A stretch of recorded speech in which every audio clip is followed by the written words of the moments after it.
1 Samuel capítulo 7, então diz assim: Então vieram os homens de Quiriate-Jearim e levaram a arca do Senhor à casa de Abinadab, no outeiro, e consagraram Eleazar, seu filho, para que guardasse a arca do Senhor. E sucedeu que desde aquele dia a arca ficou em Quiriate-Jearim. Tantos dias se passaram que chegaram a 20 anos, e toda a casa de Israel dirigia lamentações ao Senhor. Falou Samuel a toda a casa de Israel, dizendo: Se é de todo o vosso coração que voltais ao Senhor, tirai dentre vós os deuses estranhos e os astarotes, e preparai os corações ao Senhor, e servi a Ele só, e Ele vos livrará das mãos dos filisteus. Então os filhos de Israel tiraram dentre si os Baalins e os astarotes, e serviram só ao Senhor. Amém. Até aqui, irmãos,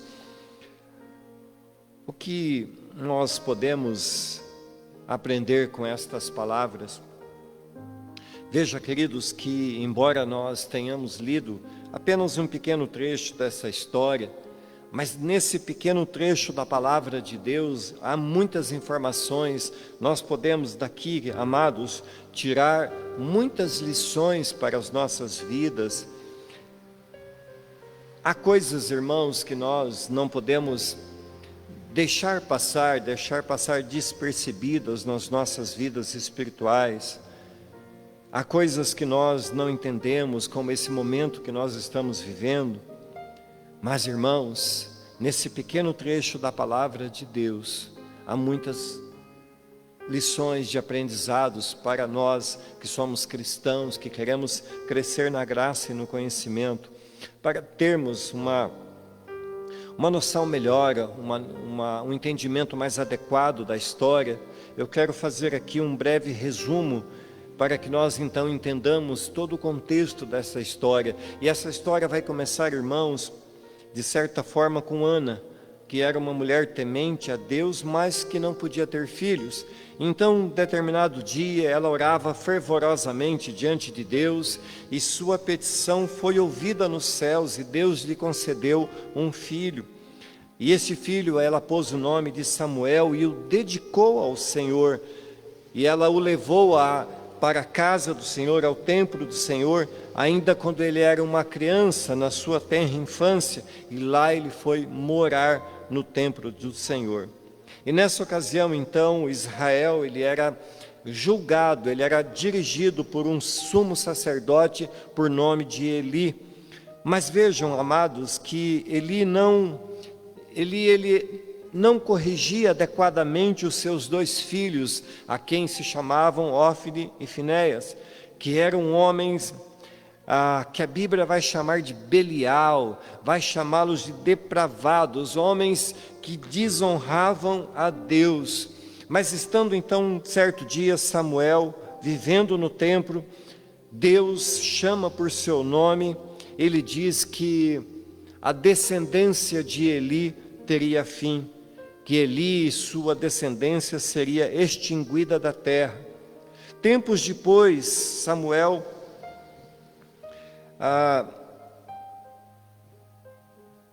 como eu digo isso, tempos depois, houve uma guerra entre Israel e os filisteus, e estando então Israel sendo derrotado, perdendo a batalha, pois Deus não era com eles, os israelitas então tomaram a arca e a levaram ao campo da batalha, pois eles criam que a arca de Deus, que a arca da aliança, representava a presença de Deus.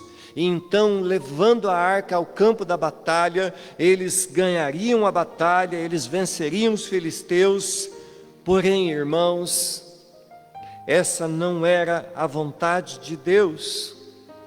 E isso faz com que nós venhamos a pensar algumas coisas. Às vezes os homens usam o nome de Deus em vão, fazem de Deus um meio para alcançar os seus objetivos. E era isso que esse povo estava fazendo. Deus não havia permitido que eles levassem a arca da aliança até o campo de batalha. E Deus não foi com eles. Deus não guerreou com eles. Os filisteus então venceram a batalha, mataram os filhos de Eli, e Eli, ao saber dessa notícia, também morreu ao cair da sua cadeira e quebrar o pescoço. A Bíblia vai dizer que Eli era um homem já muito idoso, que ele era um homem pesado. Então ele cai daquela cadeira, quebra o pescoço e morre.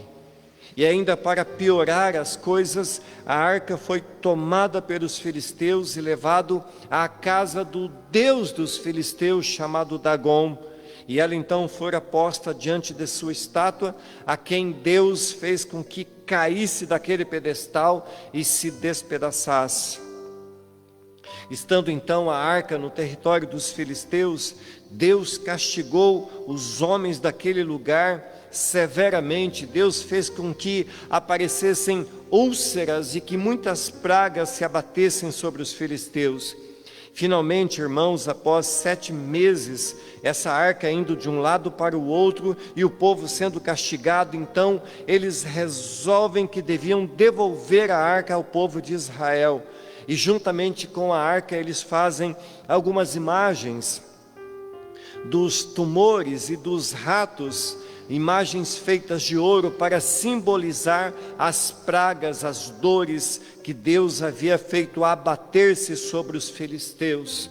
Então a arca fora levada por 2 vacas num carro feito especificamente para isso, e essas vacas então, os filisteus disseram assim: se de fato essa arca é do Senhor, se de fato o Deus do povo de Israel está nesse negócio, então vamos soltar essas vacas, e essas vacas então estarão voltando sozinhas para o território dos israelitas. E assim o foi, as vacas indo sozinhas, voltaram para o território do povo de Deus, e Deus as conduziu para que voltassem ao meio dos israelitas. Mas ela vai então e passa pela cidade, por um lugar chamado Bet-Semes, onde ali 70 homens morreram por serem curiosos, por terem olhado para dentro da arca. E isso, meus amados irmãos, nos faz olhar para isso como um lembrete. Às vezes as pessoas estão se esquecendo de quem é Deus. As pessoas estão se esquecendo da santidade de Deus. As pessoas estão perdendo a reverência diante de Deus. E aqui 70 homens, curiosamente, olham para dentro da arca e são fulminados por Deus. Então a arca é levada daquele lugar e finalmente ela chega a um outro lugar chamado Kiriat Jearim. E neste lugar a arca ficaria por 20 anos. E é nesse ponto, amados irmãos, em que eu quero conversar um pouco com vocês, meditar um pouco sobre algumas coisas que têm preciosas lições para as nossas vidas. Então, nesse ponto onde a arca chega em Kiriat Jearim, ali então o povo, temendo a fúria de Deus, temendo que coisas más acontecessem com eles por causa da presença da arca do Senhor, então eles escolhem uma pessoa para estar zelando pela arca da presença de Deus. E o verso 1 vai dizer que após os homens levarem a arca para Bet-Semes, de Bet-Semes para Kiriat Jearim, tendo eles visto tudo o que acontecera todos que foram irreverentes e descuidados, eles então se apressam em escolher um homem que fosse um homem de Deus, um homem que fosse zeloso das coisas do Senhor. Então eles escolhem um homem para zelar, para cuidar da arca da presença de Deus. E eu não quero, meus irmãos, ficar floreando, mas cabe-nos aqui ver com muito cuidado que, embora a arca não fosse um objeto mágico, muito menos um objeto místico, e que por si só ela não possuía poderes, como às vezes nós vemos aí nos filmes de Hollywood, que fazem toda uma floreação e então querem nos convencer disso. Mas essa arca, ela era um símbolo da presença de Deus, ela apontava para Deus, e o seu manuseio, conforme o próprio Senhor havia exigido do povo, esse manuseio, ele exigia que os homens o fizessem debaixo de uma obediência, vendo cada detalhe que Deus havia prescrito para que nenhum mal sucedesse sobre aqueles que carregavam essa arca ou que cuidavam dessa arca. Meus irmãos, isso nos ensina que precisamos ser zelosos de nossa vida cristã, visto nós estarmos diante da presença santa de Deus. Meus amados irmãos, não somos mais ignorantes quanto ao conhecimento de Deus e, portanto, nós precisamos ser mais atenciosos quanto ao trato que damos à nossa vida espiritual. Precisamos zelar um pouco mais daquilo que tange a nossa vida, a nossa salvação, o nosso comportamento, aquilo que falamos, pensamos, aquilo que fazemos diante da presença de Deus. Pois todos os segundos, todos os momentos da nossa vida estão contados. Tudo que somos, tudo que fazemos se passa diante de Deus, na presença de Deus. Cada segundo da nossa vida, ele é consumido diante do eterno Deus. Portanto, nós temos que zelar da nossa vida e do nosso testemunho diante do eterno Senhor. Assim como foi com Eleazar, eleito para cuidar da arca da presença de Deus, é conosco.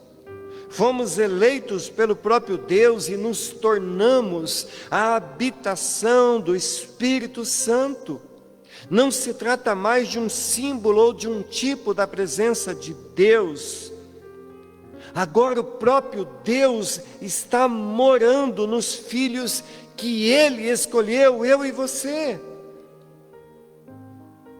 E eu creio, amados, que nós devemos meditar um pouco nisso, pensar um pouco nisso. Como temos cuidado, como temos usado o tempo que Deus nos tem dado nesta terra. Como temos agido diante de Deus, sabendo que o Espírito de Deus mora em nós.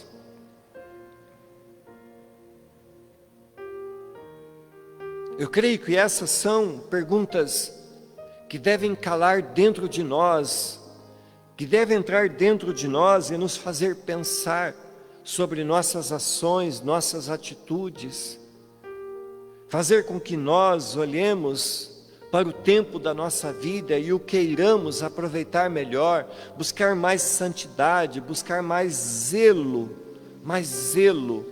com aquilo que Deus nos tem dado. Mas uma segunda coisa, irmãos, uma segunda lição, seria o Deus que nós servimos, a quem nós conhecemos por verdadeiro Deus, apenas mais um Deus entre tantos deuses? Para nós que cremos e que somos monoteístas, que adoramos ao único e verdadeiro Deus, essa pergunta ela parece até fora de moda, parece antiquada, parece desajeitada, parece totalmente fora de lógica. Todavia, meus irmãos, não era esse o pensamento, e muito menos era esse o conhecimento dos povos daquela época.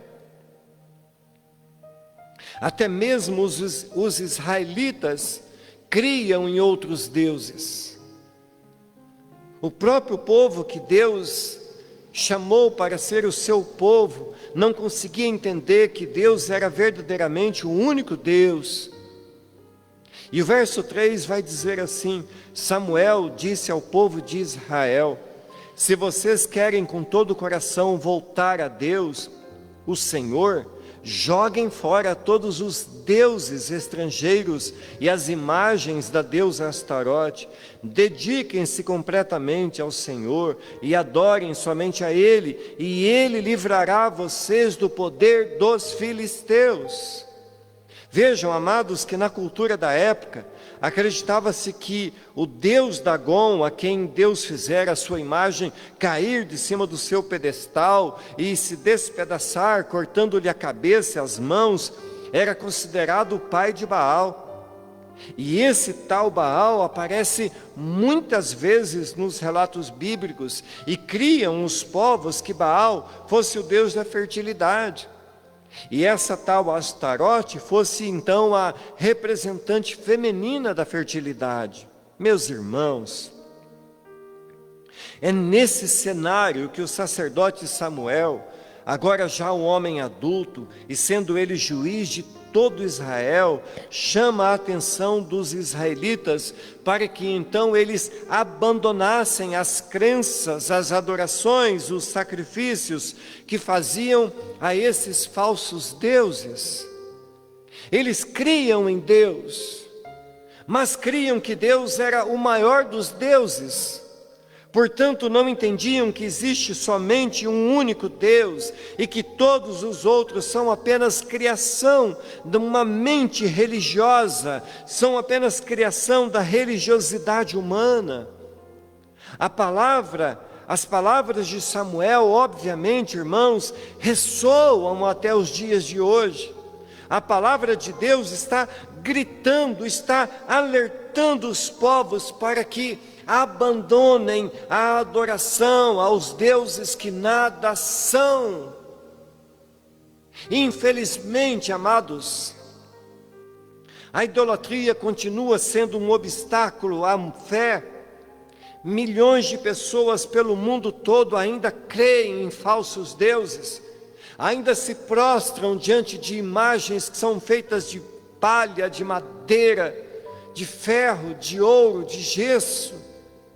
Imagens de animais, imagens de pessoas, e até mesmo os cristãos, hoje, ainda levantam para si seus próprios deuses, imagens de homens e mulheres que até viveram uma vida piedosa, uma vida santa, mas que morreram e que também aguardam o dia da redenção e o dia do juízo. Vejam, queridos, que muitos cristãos criam para si seus próprios ídolos. Às vezes fazem de seus carros um ídolo, fazem das séries de televisão um ídolo, fazem da internet um ídolo, fazem de cantores ídolos, fazem da comida ídolos, fazem do seu próprio corpo um ídolo para adorá-lo. Nós precisamos voltarmos para a palavra de Deus e ver que Deus, Ele não pede, Deus exige de nós que nós o adoremos, porque só Ele é o verdadeiro Deus. Servir ao único Deus é para nós livramento. A parte B do versículo 3 diz assim: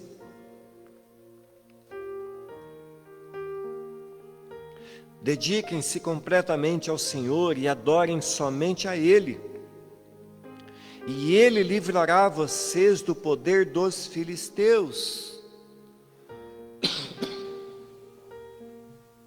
Vejam bem, amados, 20 anos antes,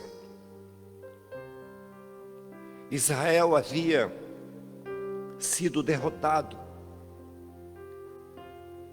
Milhares de homens haviam morrido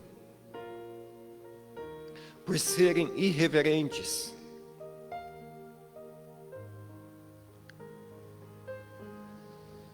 Haviam morrido no campo de batalha por estarem vivendo uma vida de adultério espiritual, por estarem negligenciando que existia um único Deus, por estarem adorando a deuses que não eram nada. Traíam a Deus crendo em outros deuses. Desobedeciam às ordens de Deus que havia ordenado para que seu povo escolhido e tirado da escravidão não adorasse aos deuses da terra em que habitavam. E Samuel se levanta então diante do mesmo povo e os exorta a uma vida santa, a uma vida dedicada unicamente em servir ao Deus vivo. E se assim eles o fizessem, o Senhor seria com eles, o Senhor lhes daria vitória. E diante da palavra de Samuel, então o povo se arrepende do mal que estavam fazendo, se arrepende de estarem adorando a deuses que não eram nada, então se voltam para o Senhor. Amados irmãos, o texto irá nos dizer que o povo, ouvindo a voz de Samuel, foram obedientes. E ao obedecer, então, eles abandonam a idolatria, jogam fora as imagens e se arrependem. Meus irmãos queridos, eu creio que Deus está bradando dos céus para que nós ouçamos a sua voz. Se nós pensarmos um pouco em tudo que está acontecendo, se nós pensarmos um pouco nessa situação que estamos vivendo, não só no Brasil, mas no mundo todo, Deus está, através desse vírus, mostrando ao mundo o quanto esse mundo é carente de Deus, o quanto esse mundo é dependente de Deus, o quanto a vida do homem é breve, o quanto a vida do homem é passageira, o quanto nós precisamos voltar para Deus e clamar por sua misericórdia e servir unicamente a Deus. Deus está falando a cada um de nós para que nós nos arrependamos dos pecados. Deus está dizendo para nós que é tempo de abandonar aquilo que tem roubado o nosso tempo. Deus está dizendo a nós que é tempo de nos achegarmos mais a Ele. Deus está dizendo que é tempo de voltar para a igreja. É tempo de voltar para termos comunhão com a igreja que é santa e adornada. Quantas pessoas estão há meses e meses distantes de uma igreja, mas não deixam de ir a lugares públicos?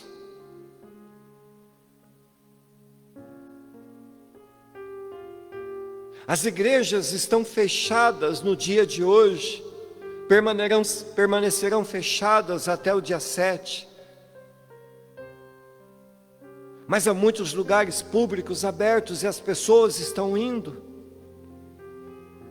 É tempo de entendermos o que Deus está fazendo com as nações. Deus está mostrando que é breve o tempo. Deus está mostrando que o tempo do fim vem, não tardará. É tempo das pessoas que creem em Deus se unirem mais e clamarem mais e serem mais próximas. É tempo do povo que crê em Deus se arrepender de muitas falhas, de muitos pecados. Verso 4 diz assim: aí os israelitas jogaram fora as suas várias imagens de Baal e também as de Astarote e adoraram somente a Deus, o Senhor. Meu amado irmão, minha amada irmã, o que é que tem nos prendido de adorar a Deus? O que é que está guardado em nossa casa, em nossas vidas, que precisa ser tirado e jogado fora? O que nos tem impedido de vir e adorar a Deus seriam coisas, seria comodidade, seria medo, seria religiosidade, seria tradição religiosa. O que é que tem impedido as pessoas de servirem ao único e verdadeiro Deus, que é invisível, mas real, que tem feito a chuva cair como cai nesse momento e abençoar a terra e pôr o pão nosso de cada dia nas nossas mesas? O que nos tem impedido de entregar a nossa vida a esse Deus que é santo e fiel?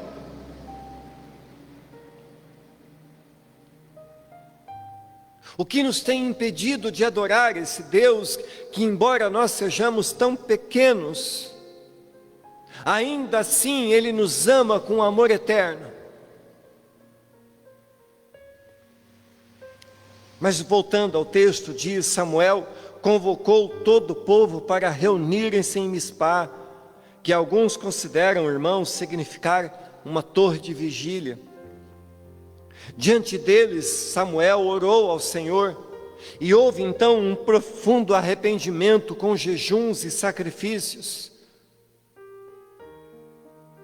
Deus está dizendo para nós, amados irmãos, nessa noite, que é tempo de arrependimento, é tempo de ouvir a voz de Deus, é tempo de ouvir a palavra de Deus, é tempo de lançarmos nossos joelhos ao chão arrependidos e nos voltarmos para Deus.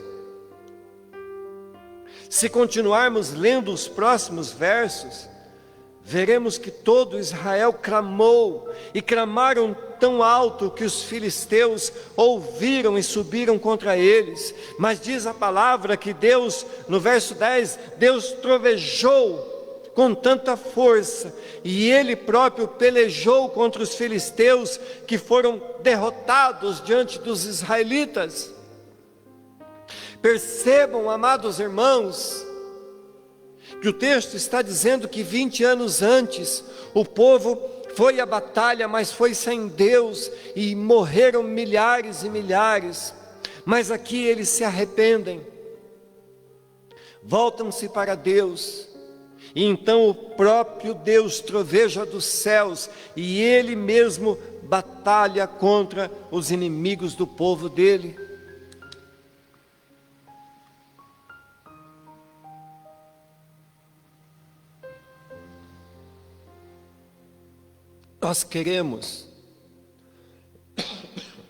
Nós queremos que Deus atenda às nossas causas, nós queremos que Deus ouça as nossas orações, nós queremos que Deus guerreie por nós, nós queremos que Deus rasgue os céus e envie suas bênçãos.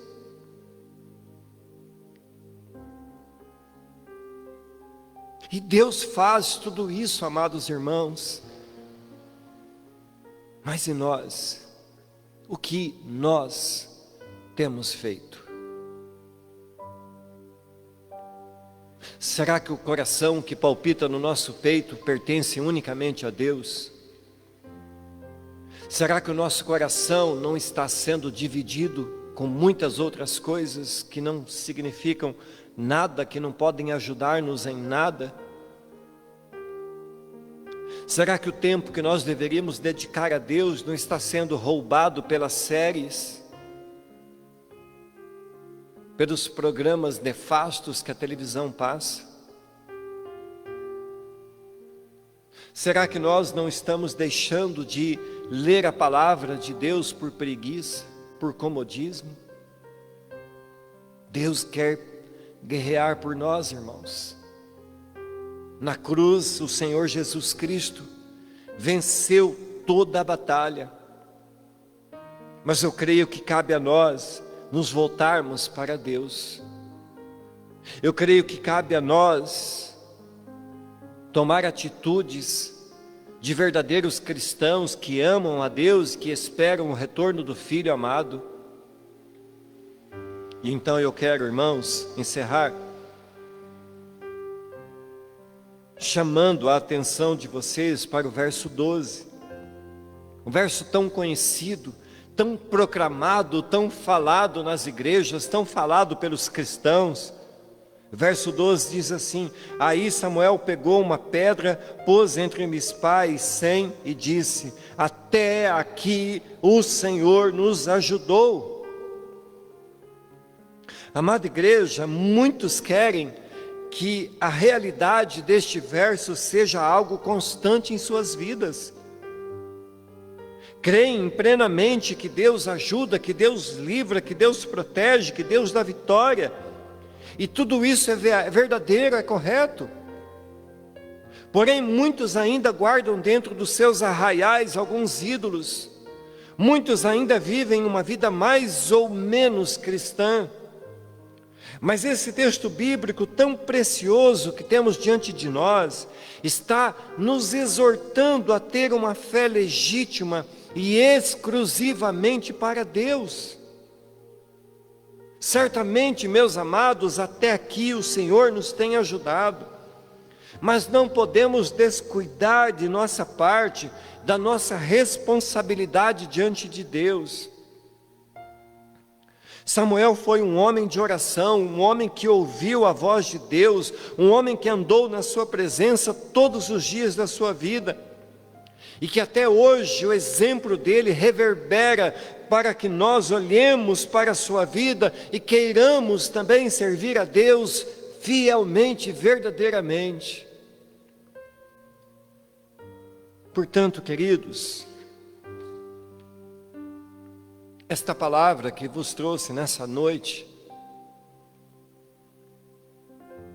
ela é intencionalmente, irmãos, para que nós sejamos despertados, talvez de uma sonolência espiritual. A Bíblia diz assim: desperta tu que dormes. Nós precisamos cuidar da nossa vida, meus queridos. Nós precisamos olhar para dentro de nós e fazer a oração do Salmo 139. Pedir para que Deus olhe dentro de nós e veja as coisas que não lhe agradam. Então pedir para que Deus nos purifique. Pedir para que Deus nos fortaleça. Nós estamos vivendo um tempo de grandes batalhas. Então nós nos voltamos para o Salmo 144 e devemos pedir para que Deus adestre as nossas mãos para a batalha, os nossos dedos para a guerra. Devemos colocar os nossos pés muito bem firmados sobre a rocha eterna. Devemos clamar ao Espírito Santo para que nos ensine coisas que ainda não sabemos. Pedir para que o Senhor seja a nossa força e fortaleza. Devemos começar um novo dia amanhã, sabendo que Deus é o nosso Deus, o nosso todo-poderoso Senhor, que zela por nós, que zela por sua palavra, e Ele prometeu que viria buscar a sua igreja e virá, mas nós temos que estar prontos, como noiva adornada, com nossas vestes puras, com nossas vestes brancas como a alva neve. Devemos clamar a Deus para que Ele seja todos os dias aquele que habita em nós e que direciona os nossos passos, nossos pensamentos. Minha oração nessa noite, amados, é que o Senhor te abençoe, que o Senhor te guarde, que o Senhor faça resplandecer o seu rosto sobre você e tenha misericórdia de você. Que nessa noite, amados, seja noite de arrependimento, noite de nossos corações se quebrantarem diante de Deus, buscando graça e misericórdia, noite de clamarmos a Deus para que Ele nunca nos abandone a nossa própria sorte, mas que Ele seja o nosso guia, sempre eterno. Amém, queridos? Amém?